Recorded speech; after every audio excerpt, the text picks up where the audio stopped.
everyone, and welcome to another edition of AXCESS Baseball Weekly. I'm your host, Vinny Messana. I'm here with Mike Guido. We're here to discuss the latest news in baseball this week here on Long Island. So the biggest storyline from this week was definitely Maritime's coming out party, a doubleheader sweep today of Old Westbury, who were the 2015 Skyline Conference champions. Mike was on the scene today. Mike, it really seemed like Maritime, leading up to this point, teams might have not taken them seriously because they hadn't played in the conference and really established themselves yet. But quite the contrary, it seems like. What did you see from them today? By just strictly watching them today, they actually seem pretty legit. And again, they have every aspect of the game pretty much down. They can hit. They have a good defense. Again, their pitching can hold up to par.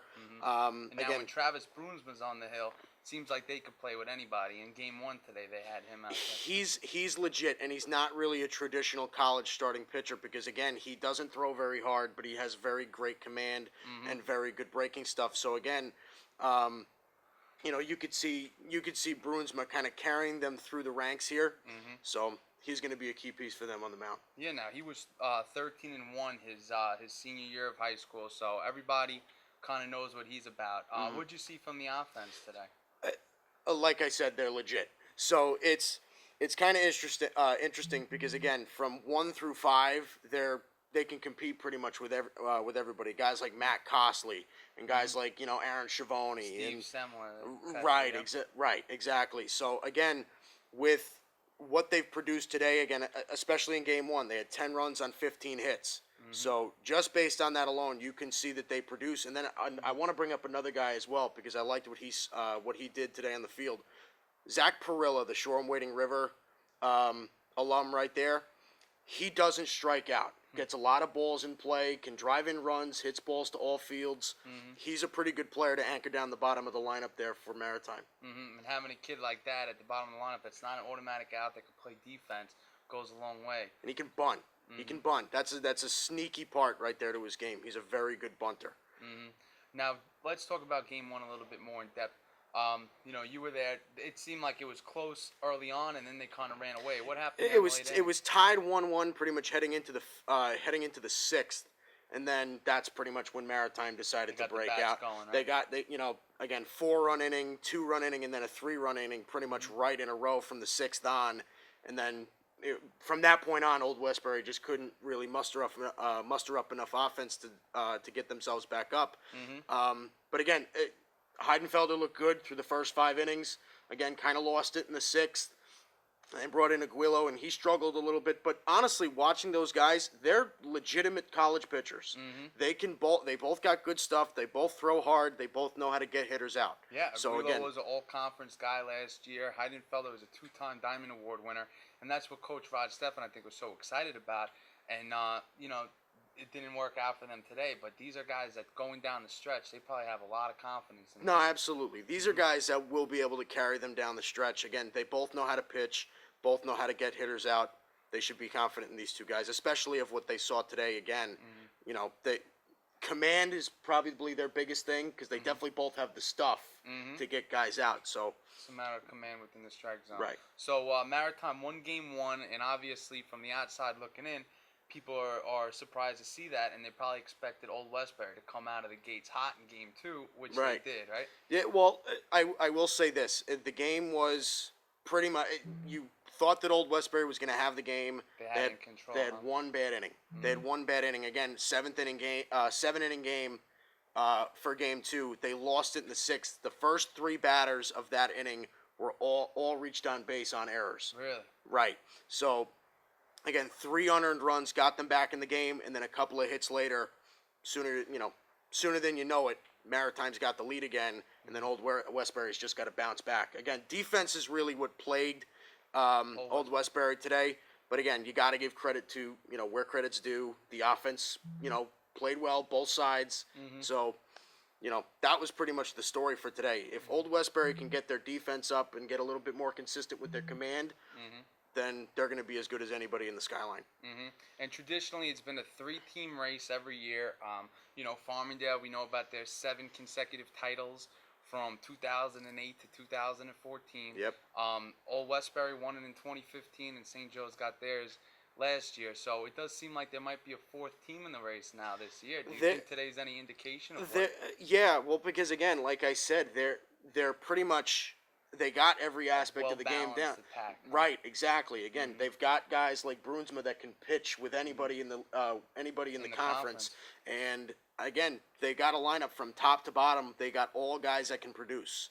So and they don't strike out a lot. I will say that a lot. That they know how to get guys on base and how to make a defense work. And it's a So testament to head coach Charlie Barbieri. So let's switch gears a little bit on the other side of things. Old Westbury, definitely disappointing day for them, but we know in the long run, they're going to be there right at the end of the conference. yeah. Now, what did you see from them as far as strengths today? They've been doing this all year. They can really hit. Again, biggest guy, as we were talking about earlier, Tommy Zeigen. He's their guy. Again, He's a two-time All Long Island player from their team, All Region. Kid could really get it in the field. And how about it at the plate? I am so shocked that he plays Division III baseball.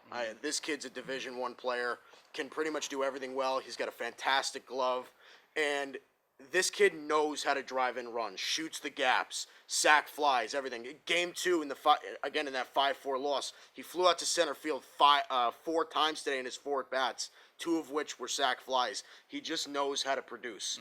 And that guy, again, a guy like Jesse Russo, who's hitting at the top of the lineup, it seems like constantly he's on base, And one last way year or he another. pretty much was on base all the time. He hit 399, and he actually would have hit over 400, but he hit a line drive that hit the umpire, went foul, and ended up getting out. So he would have hit 400 last year, and this year he's off to another great start. No, he's been a key guy at the top of the lineup again. And this is another team that can pretty much produce from top to bottom.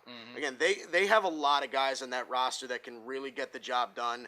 Again, just touching base with Jesse Russo and Kevin Lau. Kevin Lau. Let me tell you something about Kevin Lau. He looks like a ball player. Oh yeah, That kid can absolutely play. Again, 5-tool player. The way that I watched him, plays a great center field. So he's going to be a key player to watch down the stretch. I could see him possibly moving up in the lineup down the stretch. He's got a very good swing, very good 5-tool player. Yep. So definitely surprising. It was kind of like I said, the coming out party for Maritime. It'll be interesting to see how Old Westbury responds, Right. and also how Maritime deals with prosperity. A lot of teams sometimes bounce back from losses. Other teams bounce back from wins, and we'll see how they handle actually being a team with a target on their back now. Right. So as far as the rest of the weekend went. St. John's stayed red hot. They got the sweep over Maine. How about we had them the coverage Johnnies, man? yesterday. Oof. 18-2, and they're just firing on all cylinders. Another good weekend for them. Stony Brook won 2 out of 3. We had a coverage yesterday. They beat Hartford 2 out of 3, and now, despite getting off to a rough start to the season, they're 2-1 in conference play. So, really, it's the beginning of the season doesn't mean anything at this point. You saw them a couple weeks ago, and you like you said last year. What was your biggest thing you said with them? The potential is definitely there. Again, they just needed to get more guys producing. Needed to gel at the right They time, needed guys like Casey Baker to start stepping up. He's starting to get that done. They needed guys like Mike Kobe Wilson to keep producing. Yeah. They need Brett Clark to start pitching the way he was supposed to be pitching. This team's got potential. It really can happen for them. They just got to start picking it up. And the biggest thing now is it seems like they found a potential ace in the hole with Brian Herman. The kid's got 3 wins this year in the early going. The freshman from Northport, really put his name on the radar last year.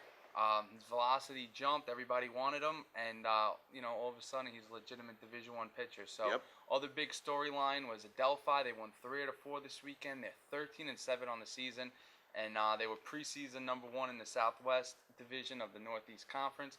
And it looks like they're legitimizing those preseason rankings. As now TJ Santiago's 3-1 on the year. He threw a complete game yesterday, struck out 11.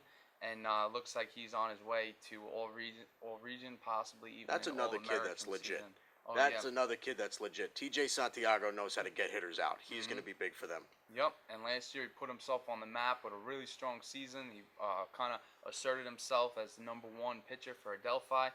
And now this year he's got his name on the draft radar. So just a tremendous year for him so far. So Other big news is Malloy. They look to have turned a corner. They got a big sweep this weekend. They won both games over Assumption today. Dominic Danetti, a one-hit shutout. The Dowling transfer, he's been good for them so far. And even though they got off to a rough start, conference play's underway, and they look good. Now, speaking of Dowling transfers, we saw another Dowling transfer today on the mound, Christian Tessitore. How did he look? He very, very good stuff. Mm-hmm. Again, got pulled in the 5th inning. He looked like he's got he looked like he's a max effort guy. He throws strikes, throws down in the strike zone. Is that what you saw from him today? Again, like I said, they got guys that can get hitters out, and he's just another one of those guys. He's not going to be a big strikeout guy as far as that's concerned, but he gets, he doesn't allow a lot of big hits. A lot of weak contact. A lot of weak contact, and he's going to be a guy that will keep his pitch count down. You can extend him out of games. Christian Tessitore is a good arm to have for that old Westbury team. Really good arm. Very interesting. So it was just another great weekend of baseball. For the first time in a while, the weather did not really factor in. There was a light drizzle the last couple of days, but nothing that prevented games from getting in. Also, LIU Post, they had a big weekend, beating Stacked the last 2 days. And, after kind of treading water last weekend, it seemed like they're back in the rhythm. That's what got them to be ranked top 10 in the nation a couple weeks ago. So good weekend for Post. I got Jake DeCarli and Noah Lorenzo back on track, and they're going to be big for them this year. So the other big news is that high school baseball is going to be underway starting tomorrow. So that is going to make things a lot more chaotic in terms of our coverage. But as always, keep it locked on AXCESSBaseball.com. We'll have daily coverage of the baseball games. I'll be at a game every day along with my reporters Mike, Tyler Marco, Troy Moriello, Brianna Pace. We got good things in store for the rest of the season. So make sure to follow along on Twitter, Access Baseball, on Snapchat, Instagram, Facebook, all the social media accounts. Thank you for tuning in this week. I'm Vinny Messana, Mike Guido. Have a good night, everyone.